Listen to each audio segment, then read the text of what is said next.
really kind of ashamed to be talking about. This question deals with rape and the consequences on the victim. Rape is a horrible crime. It's not just a violent crime, but also leaves deep psychological scars on the victim. Victims are wrought with feelings of whether they could have done more to stop the attack. They feel weak and powerless. They can suffer symptoms of post-traumatic stress disorder for months, years, or even the rest of their lives. So why am I talking about this, and why did I say I'm kind of ashamed to talk about it? Imagine you're driving through town late at night when you get a flat tire. As you go out of your car to surmise the damage, you're snatched and brought into a dark alleyway. There, the attacker pulls a knife to your throat and rapes you. In the hospital, the elders of your congregation come to visit you, but their question isn't, are you alright, or are you feeling any better, or not even, so what happened to your car? Their question to you is, did you scream? You've just been through a traumatic experience. Amongst all the things you have to worry about, physical damage, emotional damage, do you have an STD?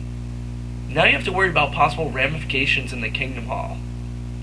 Before someone stops me to say, this wouldn't happen, Deuteronomy chapter 22 verses 23 through 27 covers just such a case. Here, 2 women are raped outside the city. One is determined to have screamed, and the other didn't. The one who did not scream is deemed as a fornicator.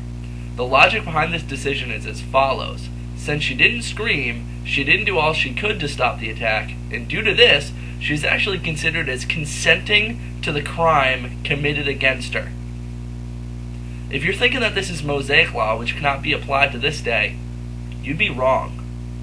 This is the exact scripture that elders might use to disfellowship a person whose only crime was to not scream during a rape.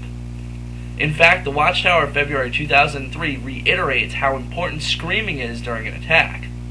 They, no doubt, could be consoled with the fact they're not going to apply a later scripture in Deuteronomy where they have to marry their rapist and not be allowed to divorce them. Tough question number 31 is, how exactly does a person not screaming while being raped mean they consented to the crime? Scream until you feel it.